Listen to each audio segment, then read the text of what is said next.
राजस्थान की 5 लोकसभा सीटें ऐसी हैं जहां पर किरोड़ी लाल मीणा का प्रभाव सबसे ज्यादा देखने को मिलता है। और ये सारी पांचों सीटें 2024 के लोकसभा चुनाव में भारतीय जनता पार्टी हार सकती है। जी हां, सही सुना आपने। क्योंकि डॉक्टर किरोड़ी लाल मीणा को मुख्यमंत्री नहीं बनाने की वजह से मीणा समाज और किरोड़ी के समर्थक बीजेपी से बेहद नाराज हैं, जिसका सीधा सीधा असर लोकसभा चुनाव पर पड़ेगा। तो कौन सी हैं वो 5 सीटें और कैसे हारेगी बीजेपी, इन पर बताऊंगी आपको इस वीडियो में सब कुछ, इसलिए इस वीडियो को लास्ट तक जरूर देखिएगा। नमस्कार, मैं हूं चेतना शर्मा आपके साथ और आप देखना शुरू कर चुके हैं राजस्थान संवाद। तो चलिए बताती हूं मैं आपको इन पांचों सीटों के बारे में, लेकिन आज की खबर आपको चौंका सकती है।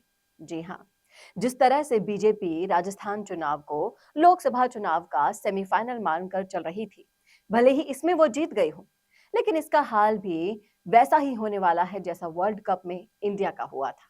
जी हां, क्योंकि कुछ गलतियां ऐसी बीजेपी से हो गई हैं जिनकी वजह से बीजेपी इन लोकसभा सीटों पर हार सकती है। पूरे सोशल मीडिया पर नेगेटिविटी दिखाई दे रही है। हर तरफ कमेंट्स में यही दिखाई देता है कि बीजेपी को बायकॉट किया जाएगा।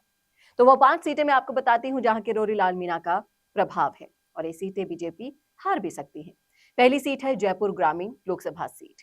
इस सीट से राज्यवर्धन सिंह राठौड़ सांसद थे और जयपुर ग्रामीण लोकसभा क्षेत्र के अंतर्गत जयपुर जिले की 7 विधानसभा सीट, जबकि अलवर जिले की एक बानसूर विधानसभा सीट भी आती है। और अगर इस सीट के जातिगत समीकरण की हम बात करें तो जाट मतदाताओं की संख्या है 4,50,000 के आसपास, एससी मतदाता हैं 2,80,000 के आसपास, गुर्जर मतदाता हैं 1,60,000 के आसपास, ब्राह्मण मतदाता 1,10,000 के आसपास, यादव मतदाता 90,000 के आसपास है और मीणा मतदाता है 1,10,000 के आसपास और राजपूत हैं 25,000 के आसपास। और इस बार के विधानसभा चुनाव के बाद जाट, एससी, गुर्जर, मीणा, ये सारे मतदाता कांग्रेस की तरफ झुकने वाले हैं और 2024 के लोकसभा चुनाव में ये सीट कांग्रेस के खाते में जा सकती है। इसके बाद आती है दौसा लोकसभा क्षेत्र के बाद, जिसके अंतर्गत 5 विधानसभा सीटें, जयपुर जिले की 2 विधानसभा सीटें और अलवर जिले की 1 विधानसभा सीटें आती हैं।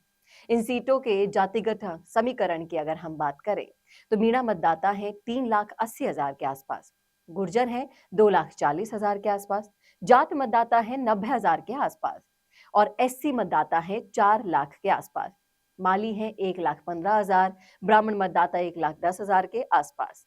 और इनमें से मीणा, गुर्जर, जाट, एससी और माली मतदाता कांग्रेस की तरफ झुकने वाले हैं और इन समीकरणों को देखते हुए यही लगता है कि ये सीट भी कांग्रेस की झोली में जाने वाली है।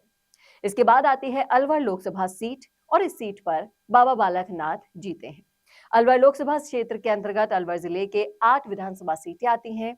इस लोकसभा सीट पर यादवों का सबसे ज्यादा दबदबा माना जाता है, लेकिन कांग्रेस की तरफ से भंवर जितेंद्र को चुनावी मैदान में उतारने पर एससी, एसटी और राजपूत समाज के वोट मिलने की वजह से ये सीट भी कांग्रेस की झोली में जा सकती है। इसके बाद आती है टोंक सवाई माधोपुर लोकसभा सीट। ये वर्तमान में सुखबीर सिंह जौनपुरिया वहां पर सांसद हैं और टोंक सवाई माधोपुर लोकसभा क्षेत्र के अंतर्गत टोंक जिले की 4 विधानसभा सीट, जबकि सवाई माधोपुर जिले की भी 4 विधानसभा सीट इसके अंतर्गत आती है। इस सीट पर गुर्जर और मीणा मतदाताओं का सबसे ज्यादा दबदबा है, इसलिए ये सीट भी इस बार कांग्रेस की झोली में जा सकती है। और इसके बाद आती है करौली धौलपुर लोकसभा सीट। वर्तमान में मनोज राजौरिया यहां से सांसद हैं। करौली धौलपुर लोकसभा क्षेत्र के अंतर्गत करौली जिले की 4 और धौलपुर जिले की भी 4 विधानसभा सीट आती है। इस सीट पर भी गुर्जर और मीणा मतदाताओं का सबसे ज्यादा प्रभाव देखने को मिलता है और किरोड़ी लाल मीणा की जो नजरअंदाजगी इस बार की गई है, उसकी वजह से ये सीट भी कांग्रेस की झोली में जा सकती है। तो ये थी वो पांचों लोकसभा सीट जहां के राजनीतिक समीकरण विधानसभा चुनावों के बाद बदले बदले से नजर आने लगे हैं।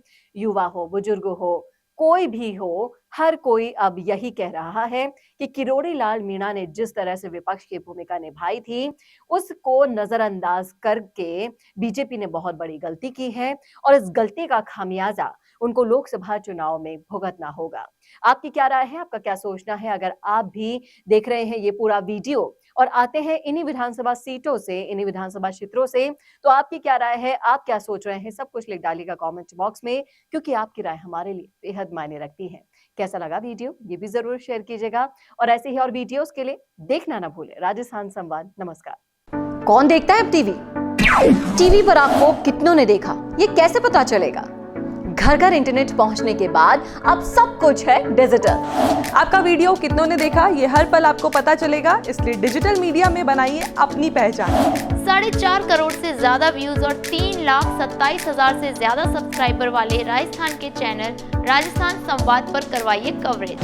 ज्यादा जानकारी के लिए व्हाट्सएप करें 7339900549 पर।